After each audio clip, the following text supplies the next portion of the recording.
So I'm just going to read a list of facts. So this might not be that interesting, but anybody knows that when you're looking at a case, when you're looking at a whole other set of circumstances, you need to understand, get as much information as you possibly can before you start concluding things. You don't want to start with a conclusion and then just fill your conclusion up with a bunch of facts. You want to look at the totality of, the entire thing and then conclude from all those facts. So these are just a list of facts. I'm just going to read them straight down. All right, so baby Jakelin, she's a 7-year-old Guatemalan who was killed by Border Patrol and her father by dehydration recently on December 8th, which was 14 days ago. So 14 days ago, she was killed. We've only known about this for a week, so they sat on it for a week. Guatemala is a Mayan word meaning the land of trees. None of the 3,150 active duty U.S. troops deployed on the border are actually on the New Mexico border. 7-year-old Guatemalan Jakelin, she liked to climb trees. She was also given her first pair of shoes for her pioneering voyage to America. She just had, got her first pair of shoes.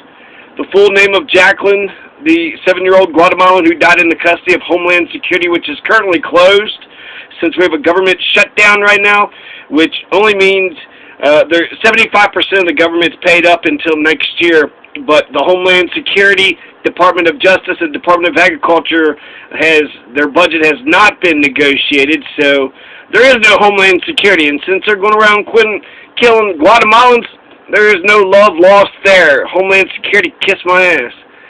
Jakelin Amia Rosemary Cal Macwin is her full name. Jakelin Amei, A-M-E-I, Rosemary, R-O-S-M-E-R-Y, Cal Macwin. Supreme Court recently overturned Trump's asylum ban, 5-4 decision with Roberts siding with the liberals. So that's good news. You can come to America and apply for asylum. That is not illegal. The Mayan civilization flourished in Guatemala and the surrounding regions during the first millennium A.D. Again, Guatemala is a Mayan word meaning the land of trees. Jakelin Amia Rosemary Cal Macwin was very attached to her father, Neri Gilberto Cal, 29 years old, a poor bean farmer who did all he could to stay in his land, but necessity made him try to get to the United States. ICE has arrested more undocumented immigrants in the entire history of the United States ever since 2014. So starting from 2014 on, 2018, you saw 158,851 people get arrested, which was an 11% increase over 2017. So it's more than last year, and it's more than 2014. So they're arresting.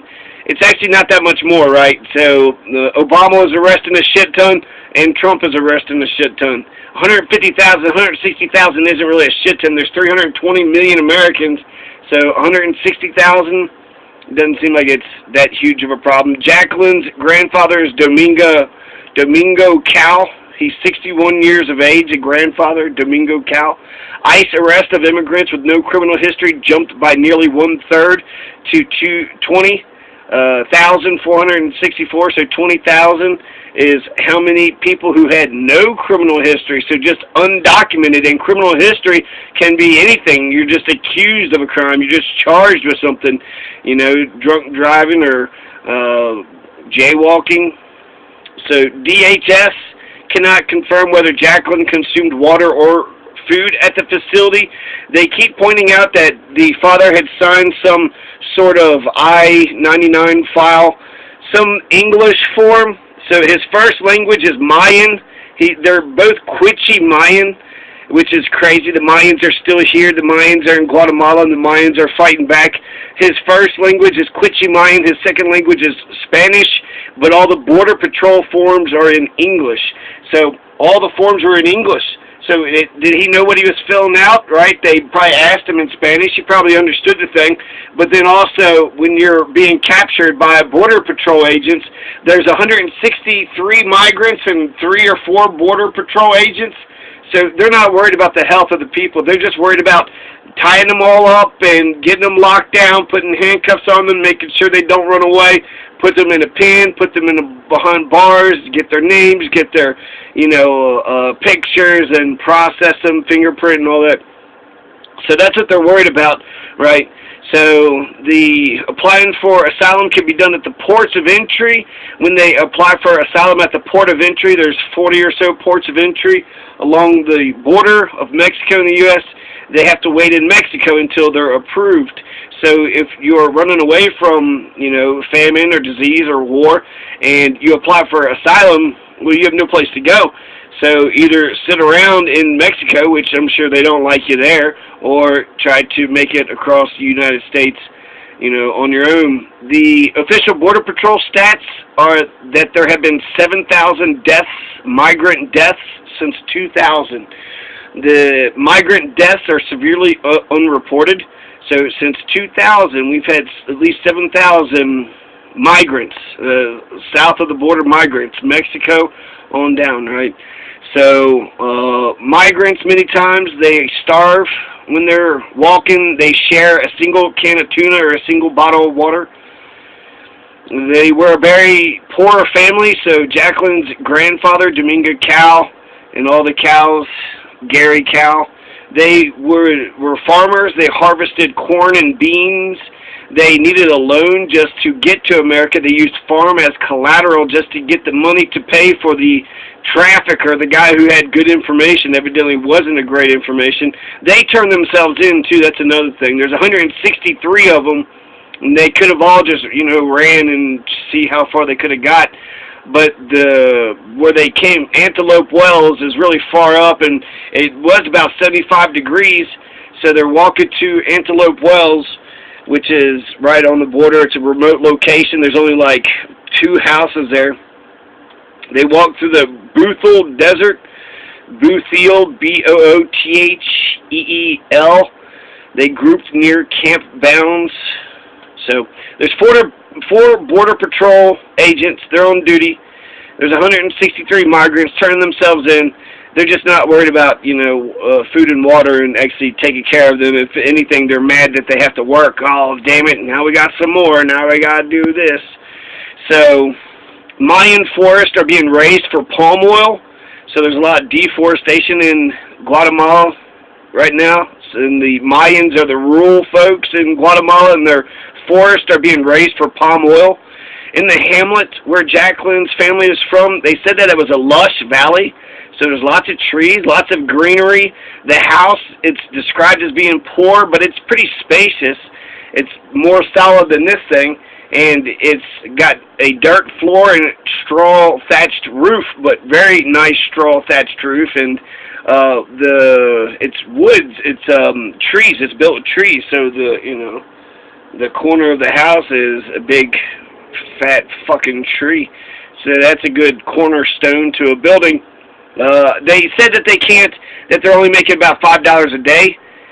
I don't know what that translates to, how much they could buy in Guatemala, but that's not much. And if they can make $80 a day or so here and send it back, then that's that much easier. So they're a very poor family. Lots of people are leaving the city. So it wasn't just Nero, Gilberto, Cal, Cuz, Neri. Old Neri, that's the father's name, is Neri.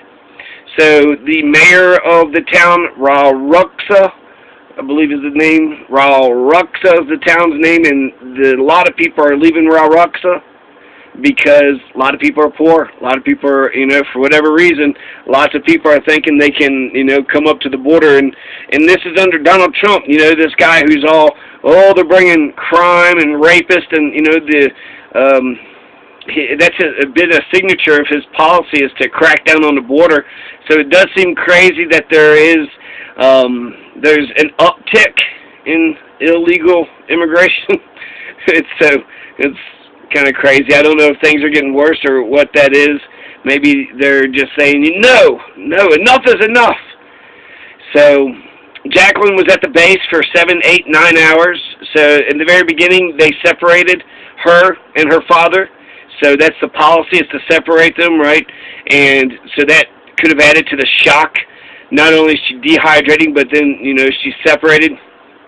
They get back together, and they take, the reason why they separated him was because they said he didn't have her papers. He didn't have anything that proved that he was the father. So since he couldn't prove that he was the father, they were going to take the daughter away. And that actually might have been able, that could have saved her life if she would have gone in by herself.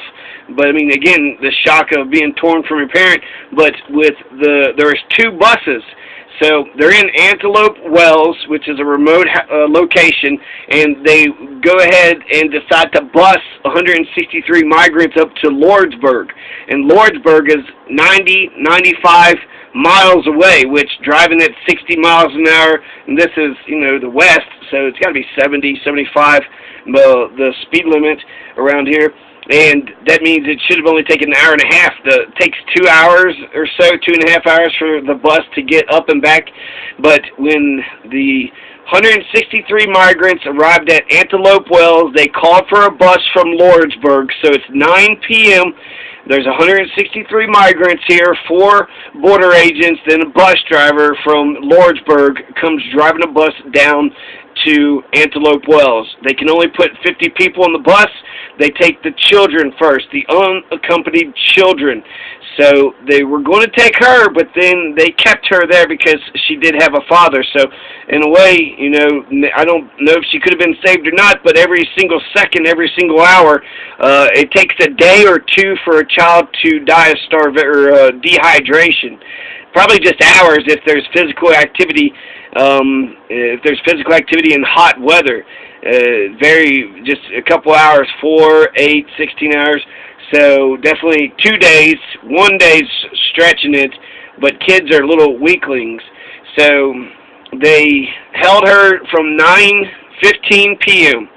is when they get her, and then they hold her until 2 a.m. or so. So for 5 hours she's sitting in Antelope Wells, and then the second bus comes back, and then there's 2 buses that comes back, and then they travel, take everybody up there. When they first get Jakelin on the bus, he says that she was sick and that she was vomiting. So now they know she's sick. They know something is going on. Well, when we get to Lordsburg, then we'll get another bus and we'll go to El Paso and just take a really long-ass time. So there's a first red flag. Finally, the Border Patrol, there's vomiting, there's puking. The little girl's puking for some reason.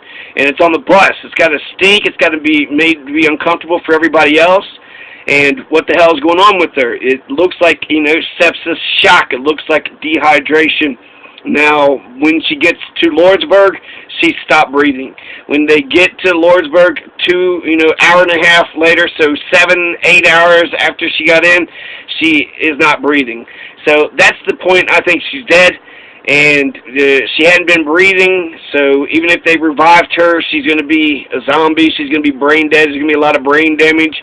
So when you quit breathing, and you quit breathing for a significant amount of time, so eventually they're going to say that she has a fever of 106 degrees, and then they're able to revive her twice. She has a heart attack and dies twice, and then her liver is swollen, or there's something going on with her liver. Her brain is swollen. She has, cardiac arrest, heart attack, and sepsis shock is actually pretty terrifying because all your organs just kind of go against each other. And anyways, you need water, right? So she dies a really horrible death.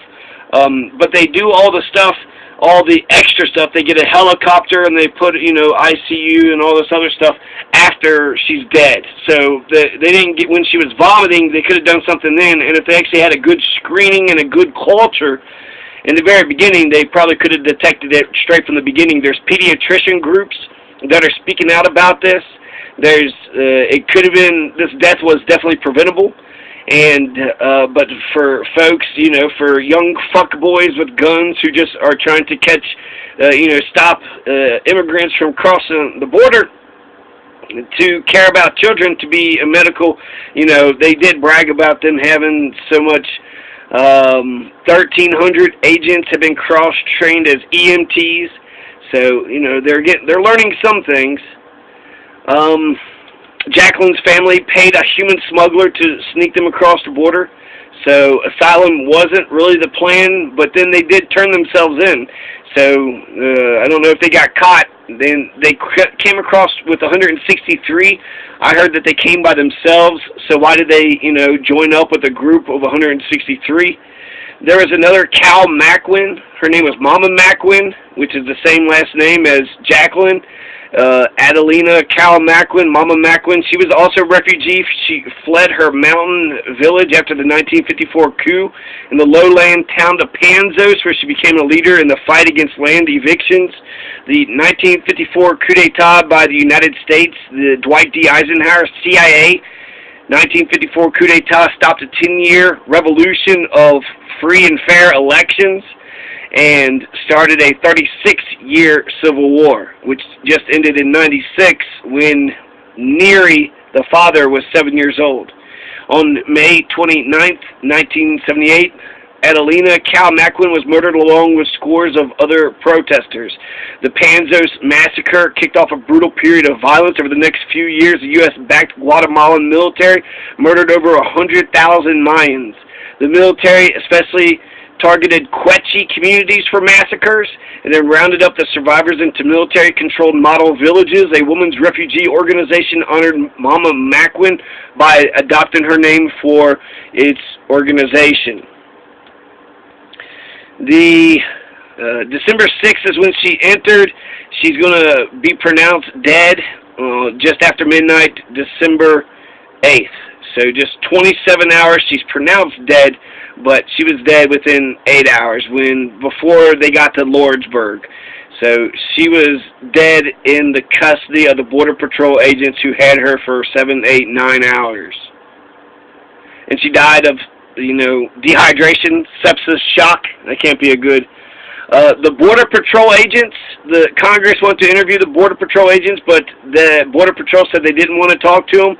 They said they wouldn't because of union membership, something about they're a part of the union, so therefore they don't have to answer anybody's questions, which is insane. That's so fucking crazy. I do kind of question, the unions, government's allowed to unionize. We're paying government. I know they want to maximize their earnings, but so being union members means they're not under Congress. They're not being held to account to anybody. Congress is the people's branch. It's the people's branch of government. The legislative branch doesn't have any power. They got subpoena power.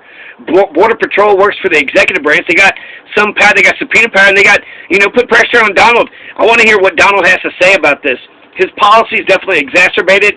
He does seem to be a racist. He can't disavow the Confederacy, which is only racism.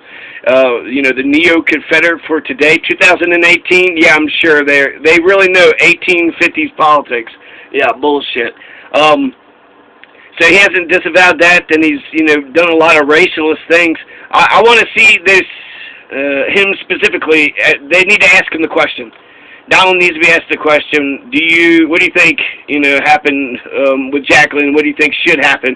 He'll say it's a horrible tragedy, but if he says that the Border Patrol agents should get away scot-free without any investigation, no, that's some fucking bullshit. That is some bullshit. It might be the reason we're getting out of Syria. It might be the reason why, he's getting hammered in the media ever since he's been in there. So I don't know why we're getting out of Syria. He, passed the bump stock ban, which should make some liberals happy. Jakelin's family was only getting by on $5 a day by harvesting corn and beans. So they're raising corn, raising beans. Jakelin's father, Neary, wants to send some money back home from the U.S. of A. These divided snakes of embarrassment. And so, yeah, Antelope Wells, after completing a days-long dangerous journey through remote and barren terrain. The father, I've heard 2 reports that said that he did give her enough food and water and that he didn't. I'm prone to believe that he didn't, and then the Border Patrol finished him off. There's 3 or 4 Border Patrol agents. Their names have not been mentioned in the media at all, so they're going to be ignored. They're going to be invisible. They're just the authorities. Who did it? some stormtroopers, some Nazi fucking troops. No, these are human beings with names, and they saw a 7-year-old girl, and it was a preventable death. There's Kraft, some lady named Kraft is saying that everybody has looked at the conditions and they're alarmed by it. The children aren't getting basic needs with food and water and medical care. So the Border Patrol is trying to act like they've rescued over 4,000 people in distress. So while it's not reported, they are EMTs. So they're basically just like doctors, right? They got EMT training. Their floor, they got a straw roof, dirt floors, a few bed sheets, and a fire pit for cooking, where Jakelin used to sleep with her parents and 3 siblings. The brothers are barefoot, their feet caked with mud, and their clothes in tatters. A heart constructed out of wood and wrapped in plastic announces Jakelin's death. 7-year-old girl traveled with her father more than 2,000 miles from an indigenous community in northern Guatemala, celebrated her birthday on the road. She started December 1st, 2018. Since January 2010, San Diego Southern Border Communities Coalition has cataloged at least 81 deaths at the hand of U.S. border agents, and since 2000, more than 6,000 have died as a result of deterrence policies that force migrants to cross in remote and dangerous areas like the one Jakelin and her father passed through. Instead of waiting at ports of entry for days or weeks at a time, often in squalor or without shelter, frustrated asylum seekers are opting to cross the border between ports of entry. Antelope Wells. People usually get to Antelope Wells are the give-ups who hand themselves in over to border agents, and that's what it seems like these 163 migrants were. They were give-ups. They finally made it to the United States, but then just walked straight to the Border Patrol post and turned themselves in. After it was learned that Jakelin wasn't breathing, they airlifted her by helicopter to El Paso. It's a children's hospital in El Paso. She went into cardiac arrest. She was revived several times. She died. Jakelin Cal Macwin's body will be flown back to Guatemala, so they will get her body back. The Associated Press described the family home as a tiny wooden house. I already mentioned all this. Jakelin's father is a devout evangelical Christian, so Neary is a very devout evangelical Christian. You would think the Christians might relate to the father on that level. So 2,000 miles. Neary Cal, he said that they didn't walk for that long, so it wasn't that far of a walk. I've heard both. I've heard that the family at home heard that she was sick, and then they heard that she was dead. The ACLU Spring 2018 report documented physical, verbal, and sexual abuse in these child detention centers. We're throwing kids in cages, right? So that's the policy now. And Guatemala, they won its independence in 1821 after almost 3 centuries as a Spanish colony. So they were conquered by the Spanish for 300 years, but 1821 they won their freedom and became their own nation. During the second half of the 20th century, Guatemala experienced military, civilian governments, and a 36-year guerrilla war.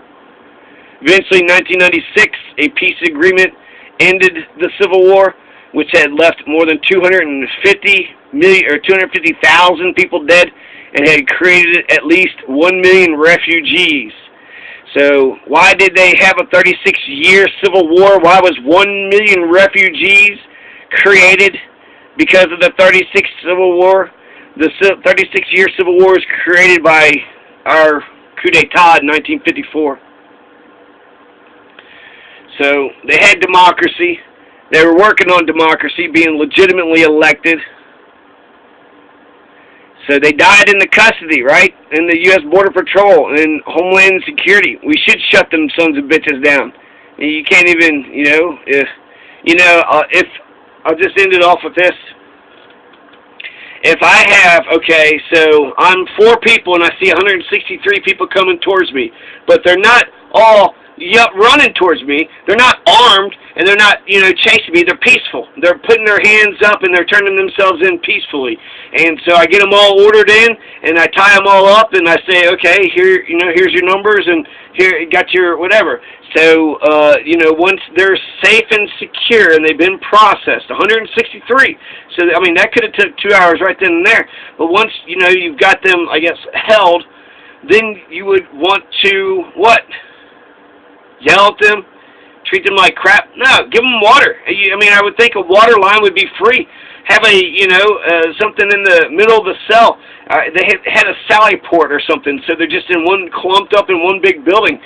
So have water there. Have water and food. I think that's, you're going to spend all that money for gasoline and bus and, all this other stuff. So if you're not going to just push them back immediately, just use common sense. Fuck over the criminals. If there's criminal motherfuckers, if there's violent sons of bitches, fuck those criminals up. And, if they're not criminals, then you got to figure it out. They're going to be asylum cases, so they're going to file for asylum, and then either you're going to have to put them in jail or deport them. So you can make that choice right then and there. Are you going to put them in some jail? Or are you going to, drive over the border? I don't know if Mexico's got some agreement which allows American buses to go, 1 hour south of the border to drop them off, because I guess they would just keep running back up here. But that'd be another thing. If you keep, 3 times, you run up here 3 times and you did it before you were supposed to, then we would have to punish you. And so just sort them out. And that would be for the adults. For the children, I would almost say adopt all children that come in. If you are 5 years old and younger, America should take every single child. Every child that comes to the borders, if you're 5 and under. I still wonder what happened to that Yonella girl, that crying girl on the cover of Time magazine.